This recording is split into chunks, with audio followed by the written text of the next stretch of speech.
Naturaleza, sostenibilidad, medio ambiente, flora y fauna. Bajo la mirada de los que dedican su vida a cuidar el planeta. Esto es Reserva Natural con Bárbara Tupper.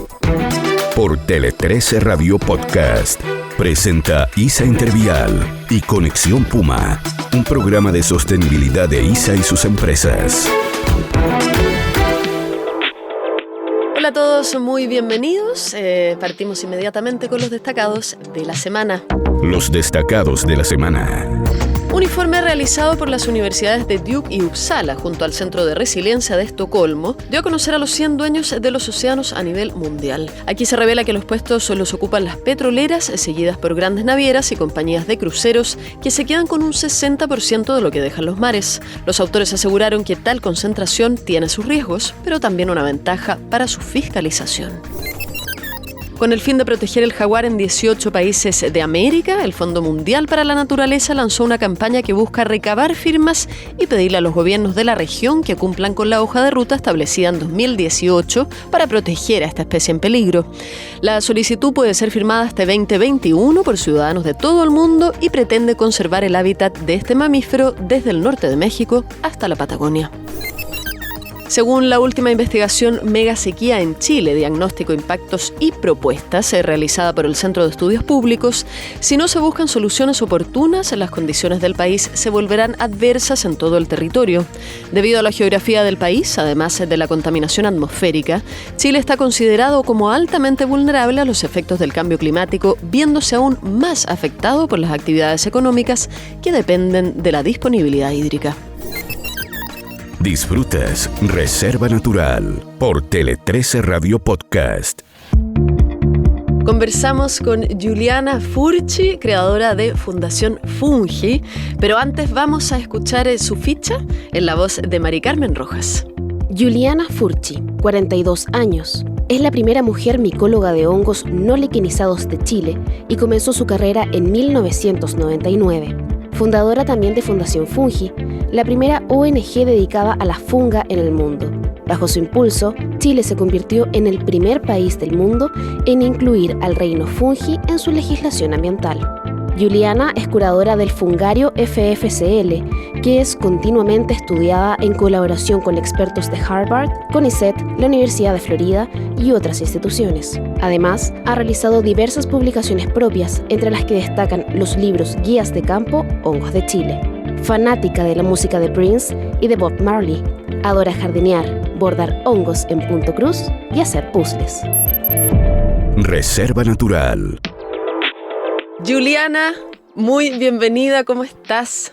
Muchas gracias, Bárbara. Muy buenas tardes, muy bien. ¿Cómo estás tú? Muy bien también, muy contentos de conversar hoy día contigo y vamos directo al grano. Juli, eres la primera micóloga chilena. ¿Cómo se dio tu fascinación por el mundo de los hongos y por qué crees que en la historia, en realidad, han sido tan dejados de lado? Mi fascinación por los hongos se dio cuando tenía 19 años y la verdad es que no hay otra explicación a que ellos me hayan elegido. Vi un hongo en un bosque, sentí una conexión que no ha desaparecido y que solo ha crecido, y luego que se ha transformado en una responsabilidad ineludible por conocer el reino de los hongos en Chile y por relevarlo, por protegerlo también a nivel mundial. ¿Y por qué se ha dado que han sido tan dejados de lado? Hay varias razones. Primero, siempre han sido asociados a lo pagano, por sus características físicas, por sus propiedades muchas veces venenosas o de intoxicación, ¿no es cierto?, alucinógenos, y también por sobre todo han sido dejados de lado porque se creía antiguamente que eran plantas y que eran plantas sin clorofila, que eran plantas como inferiores, así literalmente se llamaban, y fueron siendo dejados de lado y hasta recién en el año 69 fue delimitado el reino fungi y han empezado a recibir la atención que merecen. Juli, hablando de la fundación en particular, ¿cuál es el objetivo de Fundación Fungi, que por lo demás es la primera ONG de este tipo que se creó en el mundo? ¿Y cómo la creaste? ¿Cómo nace? ¿Cómo nace? A ver, el objetivo de la fundación es la conservación, la educación y la investigación en torno al reino fungi. Nosotros promovemos la incorporación de los hongos en todo aspecto del quehacer de la vida humana por varias razones. Tienen atributos que nos alimentan, que nos medican, que nos visten, que permiten que los ecosistemas sean como los conocemos, y además son los organismos que demuestran que todos y todo está conectado. Crean los ecosistemas. ¿Y cómo nace esta organización? La verdad es que nace por una necesidad.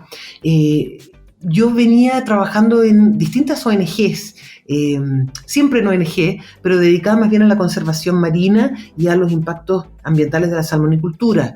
Trabajé en Fundación Terram y en Oceana Chile. Y entonces tenía como know-how, ¿no es cierto?, esta como expertise de cómo trabajar para gatillar o promover la incorporación de aspectos medioambientales en políticas públicas. Y trabajando en Oceana, sentía que solo crecía esta pasión por los hongos. Ya había escrito algunas guías de campo, seguía continuando con el trabajo en cada momento que podía, pero no había ningún espacio, ninguna plataforma que incorporara los hongos en Chile. Entonces las opciones eran o irse de Chile a estudiar afuera, o asegurarse que nunca nadie en Chile tuviera ese mismo problema y que pudiera una persona vivir en su país con un amor por la micología y una profesión en torno a la micología, y la responsabilidad era crear esa plataforma. Así que la Fundación Fungi nace en el fondo para que nunca más nadie tenga que enfrentar los problemas que enfrenté y que enfrentaron otros para dedicarse al reino de los hongos. Diste algunas luces por ahí de la importancia de los hongos. ¿Podríamos profundizar un poco en eso? ¿Cuál es el rol de los hongos en la naturaleza y en nuestra vida?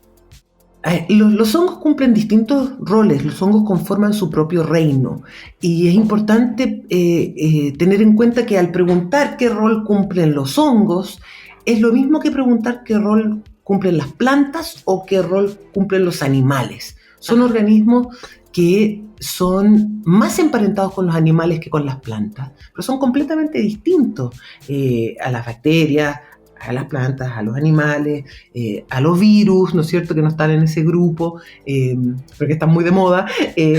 Y entonces, de este grupo, en este reino, hay organismos que son microscópicos, hay organismos que son macroscópicos, y hay algunos organismos que fermentan. Por ejemplo, las levaduras son parte del reino fungi.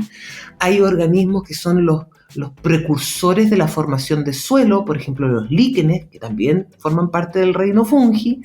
Están los mohos, por ejemplo, desde el cual sintetizamos la penicilina, es decir, los antibióticos vienen de los hongos, y hay un rol ahí de los mohos que es no solo de descomponer, sino que la producción de químicos y de compuestos que pueden servir a otros organismos.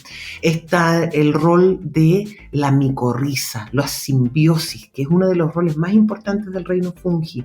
Es decir, para graficarlo de forma más potente, prácticamente la totalidad de los árboles del planeta o de las plantas del planeta viven en la tierra gracias a que se asociaron con los hongos en sus raíces. Las plantas no pueden vivir fuera del agua sin los hongos. Sin los hongos no hay bosques, no hay huertas, no hay pastizales, porque los hongos dentro sobre las raíces de las plantas son los responsables de que las plantas puedan sintetizar nutrientes, expandir áreas de absorción de agua, y además conectan árboles entre sí. Esta famosa red subterránea que muchos asocian con Avatar, ¿no es cierto?, donde hay un árbol madre que se conecta a árboles pequeñitos dentro del bosque, dándole comida, ¿no?, nutrientes y agua. Bueno, esos canales, esos como túneles de transporte de nutrientes, son filamentos de los hongos. Así que forman simbiosis, descomponen, fermentan, crean compuestos que nos sirven, crean otros compuestos que no nos sirven, crean materiales. Hoy día se están sustituyendo los cueros, por ejemplo, por hongo. Podemos hacer carteras de hongo, podemos tener sombreros de hongo, ¿ya? Todos estos materiales son hechos a partir de hongos y únicamente hongos. y son de uso bastante antiguo en distintas partes del mundo. Así que la verdad es que el rol de los hongos es esencial, es fundamental, es irreemplazable y es lo que hace que el planeta sea como lo vemos hoy.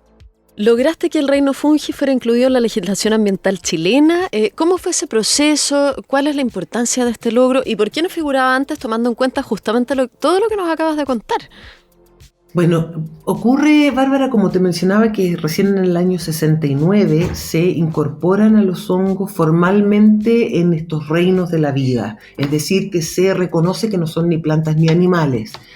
Y eso es muy reciente, si uno lo piensa, ¿no? Entonces, hay una gran cantidad de regulaciones nacionales e internacionales que son previos al año 69 o incluso ya a que los hongos sean realmente considerados como un grupo distinto.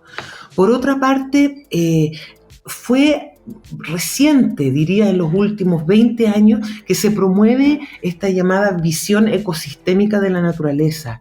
Y fue recién hace 15 años que organismos como Naciones Unidas, a través de la Convención de Diversidad Biológica, o que la UICN, ¿no es cierto?, la Unión Internacional para la Conservación de la Naturaleza, vienen a recomendar a los países a que adopten esta visión ecosistémica de la naturaleza.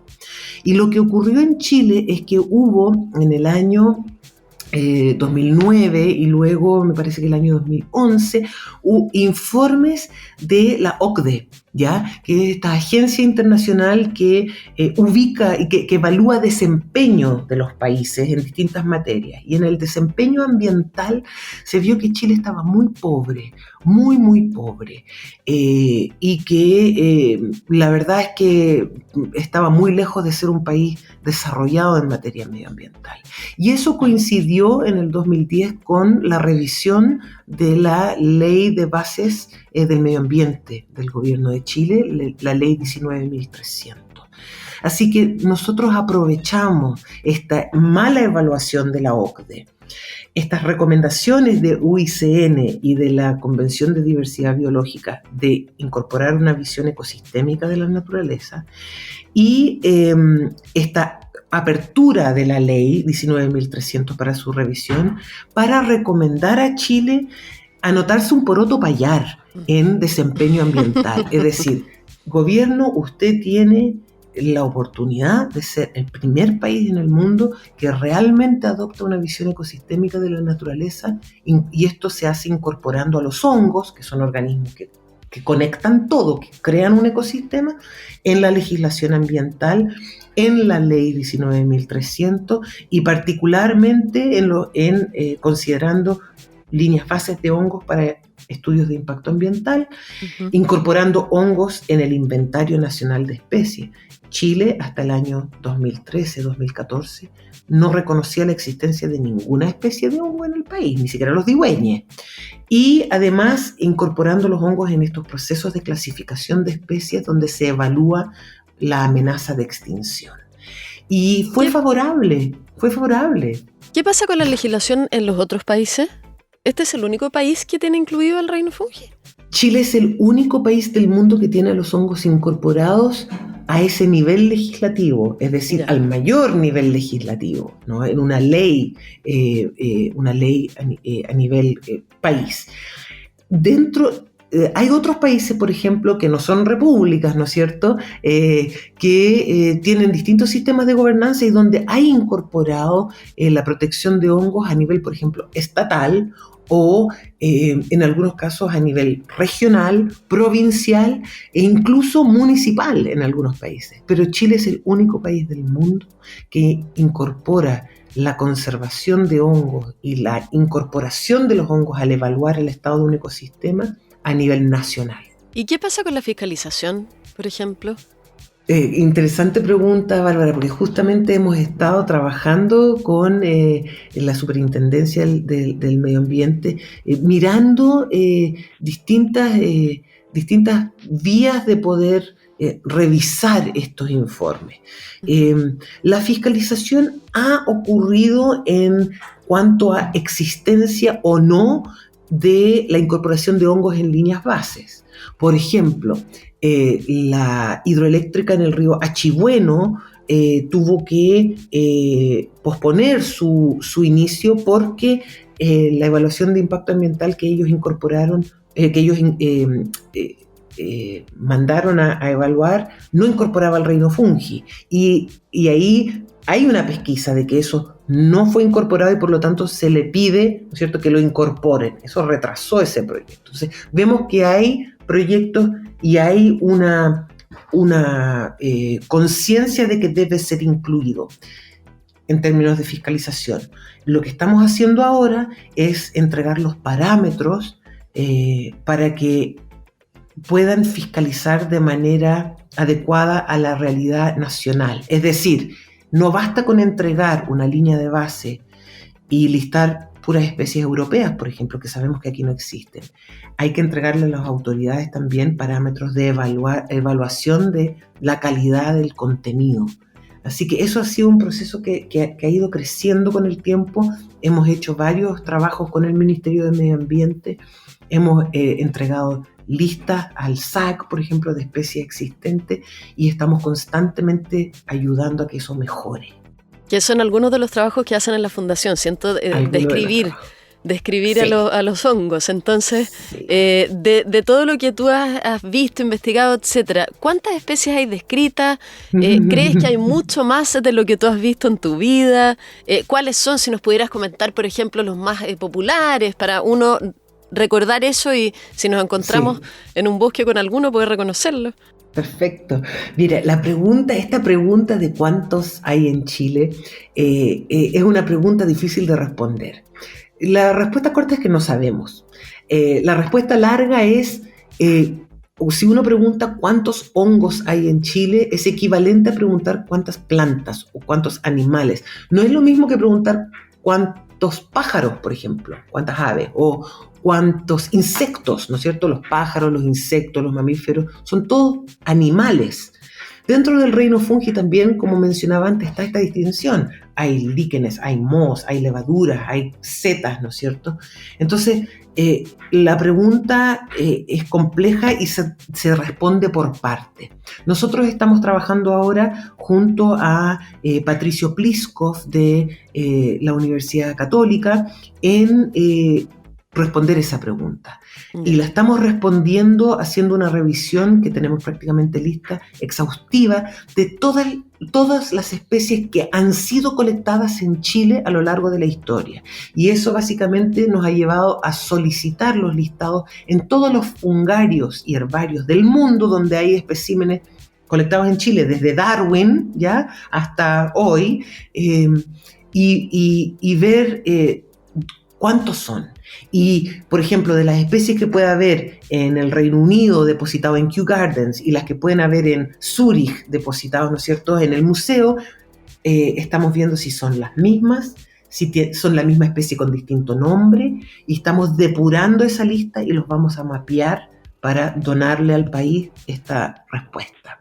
Eso, wow. Entonces, primera respuesta, ¿cuántos hay? Todavía no sabemos, no podemos saberlo. Claro. Sí. La otra pregunta es si es que creo que hay mucho más de lo que sabemos. No tengo ninguna duda. Yo cada vez que voy a terreno encuentro especies nuevas para la ciencia. Esa es la respuesta así. Si es que no son especies nuevas para la ciencia, son registros nuevos para el país. Disfrutas Reserva Natural por Tele 13 Radio Podcast. Una presentación de ISA Intervial y Conexión Puma, un programa de sostenibilidad de ISA y sus empresas. ¿Cuál es la sensación de encontrarte con una especie nueva? A ver, es bien emocionante, ¿eh? Como que ahora se me pararon los pelos solo con la pregunta.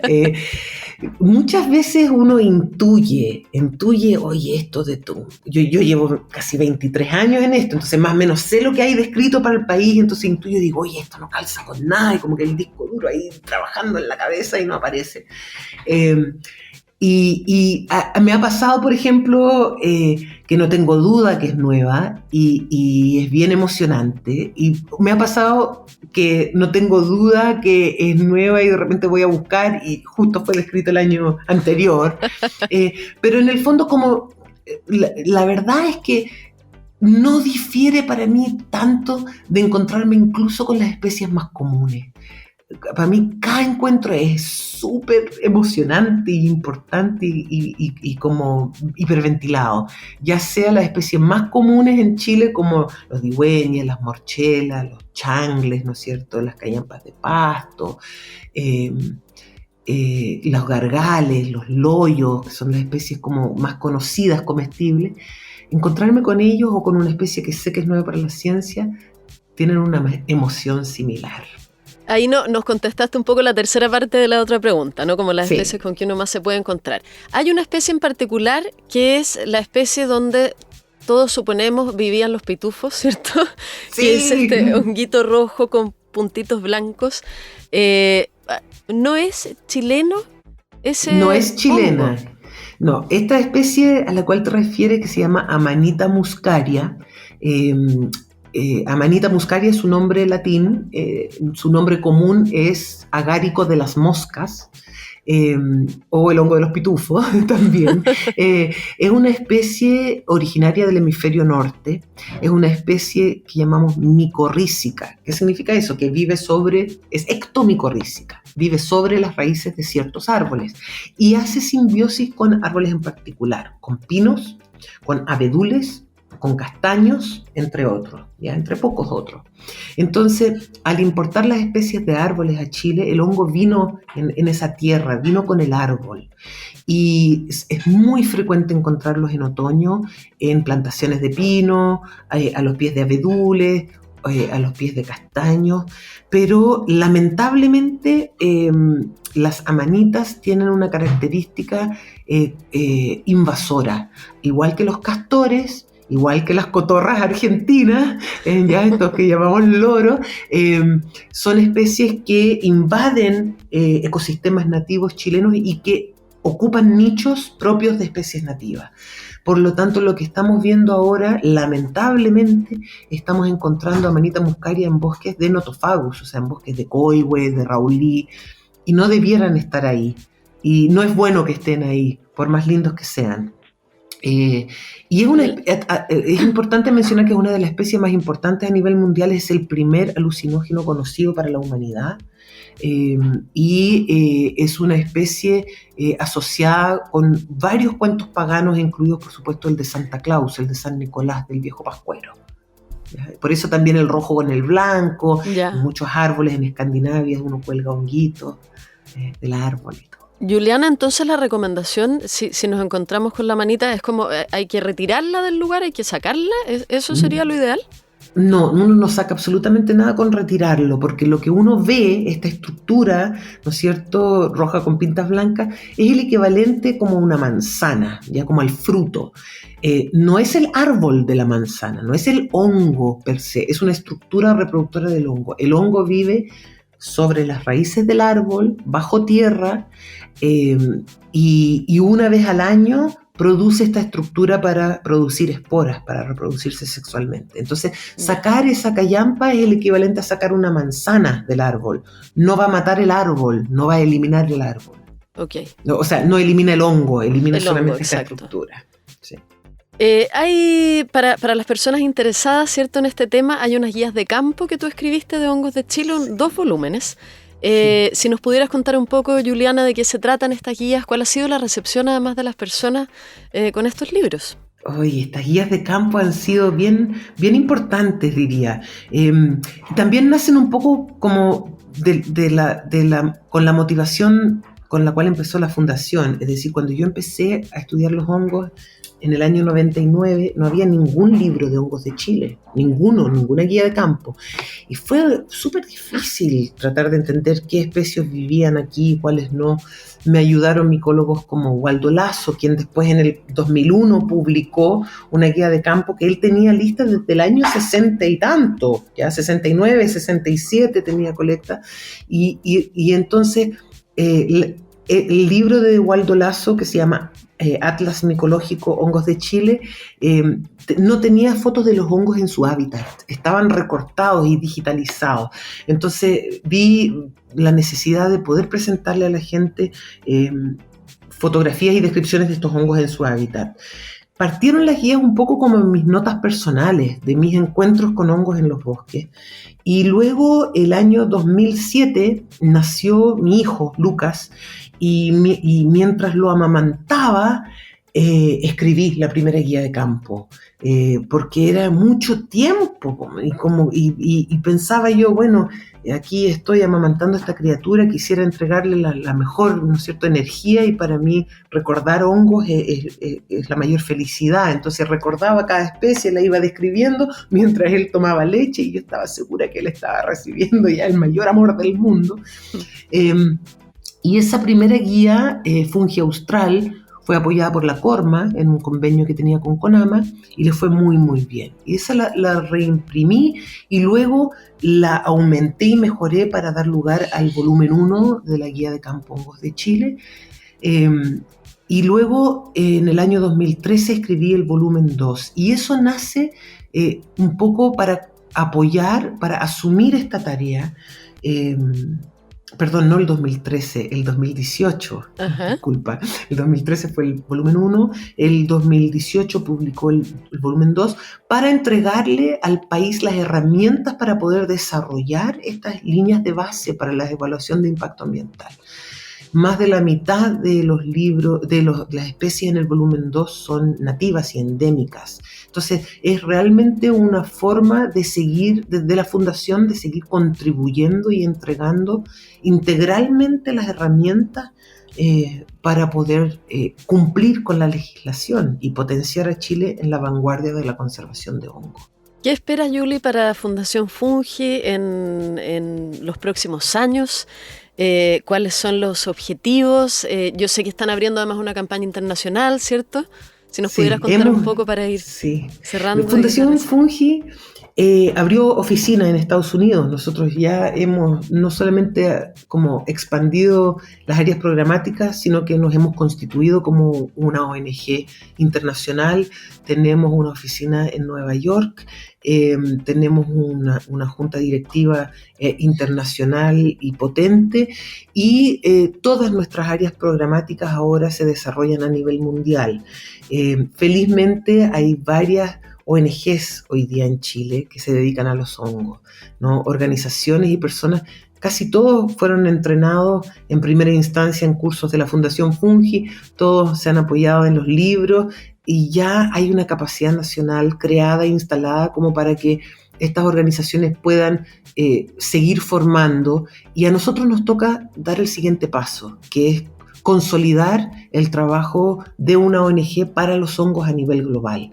Y esas áreas programáticas que se van a desarrollar están en torno a protección de bosque viejo, a documentar usos ancestrales de hongos y los humanos a nivel mundial, ir a descubrir nuevas especies de hongos en las áreas más prístinas del planeta y donde nunca nadie ha ido, ¿ya? Estas son campañas internacionales de expediciones de alto nivel técnico también, hay que decirlo. Mucha gente cree que solamente es para la escalada eso, pero no, o sea, nosotros colectamos en otoño y en invierno muchas veces en condiciones hostiles y técnicamente muy desafiante. Y también seguimos fuertemente con programas de educación y conservación. En conservación estamos apoyando a nivel mundial las listas rojas de hongos. Yo soy la presidenta de la Comisión Internacional de Conservación de Hongos de UICN, y trabajamos en todos los continentes y estamos capacitando en todos los continentes para evaluar estado de amenaza de hongos. Y en educación estamos trabajando para crear el primer currículum mundial para incorporar micología desde prekinder hasta cuarto medio. Eso es un poco así. Y por supuesto volumen 3 de la guía de campo. Eso lo hago en el tiempo libre. Lo esperamos entonces eso, Juliana Furchi. Muchísimas gracias por haber conversado con nosotros aquí en Reserva Natural. Mucho éxito, mucha suerte también para la Fundación. Muchas gracias, Bárbara, y muchas gracias, Bárbara, también por considerar a la Fundación y a los hongos. Muchas gracias. Gracias a ti, que estés muy bien. Toma lápiz y papel. publican el libro sobre Parque Nacional Pumalín Douglas Tompkins. Celebrar la creación del Parque Nacional más emblemático en los 27 años de trabajo de Tompkins Conservation en la Patagonia es el objetivo de la publicación del libro Parque Pumalín, una obra que cuenta con espectaculares fotografías y textos de diversas personalidades que colaboraron con su creación. Se trata de un libro que está disponible en formato descargable y hoy es parte de la colección de más de 25 libros que ha lanzado la Fundación. Con fotografías del recientemente fallecido fotógrafo de naturaleza mexicano Antonio Vizcaíno y reflexiones de personalidades como Michelle Bachelet, Tom Butler o Juan Pablo Orrego, la obra pretende acercar a la población a la flora y la fauna, ríos y belleza de nuestro territorio. El Parque Nacional Pumalín Douglas Tompkins fue creado el 28 de febrero de 2018 gracias a la donación de cerca de 300.000 hectáreas por parte de la Fundación. El libro se puede descargar en tompkinsconservation.org. Documental Marca de Agua invita a reflexionar sobre el cuidado del agua en el mundo. Bajo la premisa de que todo ser vivo necesita agua, este documental dirigido por Ewart Burtynsky y Jennifer Bateswell lleva al público a observar un mundo definido por una gran fuerza natural que todos damos por sentada hasta que desaparece. En un recorrido por 10 países y 20 historias relacionadas con el agua, el largometraje habla sobre la urgencia de cuidar su uso en el mundo. Se trata de un viaje épico con tomas e imágenes que van desde la construcción de represas, los ritos religiosos relacionados al agua, los cultivos y la pesca, hasta los deportes acuáticos y el disfrute humano y ecosistémico. Marca de Agua fue parte de la selección oficial de los festivales de Toronto y Vancouver en Canadá y se puede ver en Amazon Prime Video. Nos volvemos a encontrar en una próxima edición de Reserva Natural. Que estén muy bien. Un espacio para reflexionar sobre el cuidado del planeta. Esto fue Reserva Natural con Bárbara Tupper por Tele13 Radio Podcast. Una presentación de ISA Intervial y Conexión Puma, un programa de sostenibilidad de ISA y sus empresas.